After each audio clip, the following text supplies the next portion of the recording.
Assalamu alaikum. My name is Maryam Rashid. I study in class 9th at the Wisdom College here of Dhaka.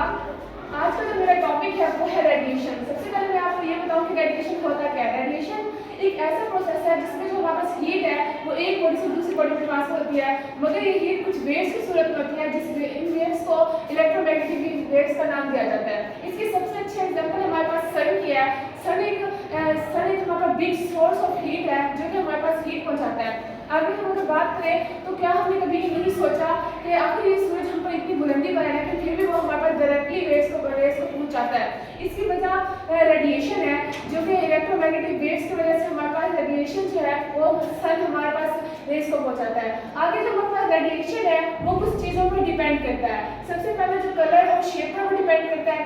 Colour यानी उसका रंग और उसकी बनावट पर, सरफेस एरिया, उसकी जगह पर और टेम्परेचर पर यानी दर्जे हरारत पर वो उस पर डिपेंड करता है।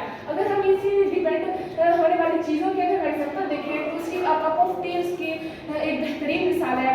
अगर हम कप ऑफ हॉट टी को देखें, अगर हम किसी एक गर्म चाय के कप को एक कमरे में रूम टेम्परेचर पर रख लें तो वो थोड़ी देर बाद ही ठंडा हो जाता है। आखिर वो ठंडा क्यों होता है? वो ठंडा इस वजह से होता है क्योंकि जब उसकी अंदर की हीट और उसकी बाहर की रूम टेम्परेचर की हीट इक्वल हो जाती है तब वो ठंडा गर्म होने के बजाय ठंडा होने लग जाता है, यानी उसकी जो पावर ऑफ इंक्रीज है वो डिक्रीज होने लग जाती है, वो ठंडा पड़ जाता है। आगे हम देखिए इमेशन एंड ऑब्जर्वेशन ऑफ रेडिएशन। अगर इसमें हम सबसे पहले मिसाल लेते हैं एलएसआई क्यूब। ये एक ऐसा मेटल का क्यूब होता है जो कि एक तरफ जिसका सिल्वर पॉलिश होता है और एक तरफ ब्लैक डल सरफेस होती है।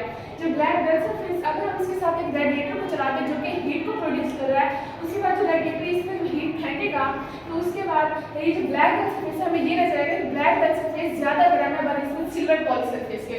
अगर हम इसका एक एक्सपेरिमेंट करें तो इस एक्सपेरिमेंट ये होगा कि अगर हम दो सरफेसेस ले लें और उसके बाद थर्मोमीटर का इस्तेमाल करें और उसके दरमियान में हम एक कैंडल जला दें जो कि हीट को प्रोड्यूस करे, उसके बाद हमें ये नजर आएगा कि जो ब्लैक डल सरफेस है वो ज़्यादा से ज़्यादा हीट प्रोवाइड कर रही है बनस्पत सिल्वर बॉडी सरफेस से। अगर हम अपनी रूटीन की बात करें तो हम ज़्यादातर सर्दियों के अंदर गर्म कपड़े की बजाय ब्लैक कलर का इस्तेमाल करते हैं या फिर डार्क कलर का इस्तेमाल करते हैं। डार्क कलर का इस्तेमाल हम इसलिए करते हैं क्योंकि जो ब्लैक कलर होता है वो सबसे अच्छा ऑब्जर्व करता है हीट का और वो रिलीज भी अच्छा करता है। इसलिए हम ज़्यादातर सर्दियों में हम ज़्यादातर डार्क कलर्स का इस्तेमाल करते हैं।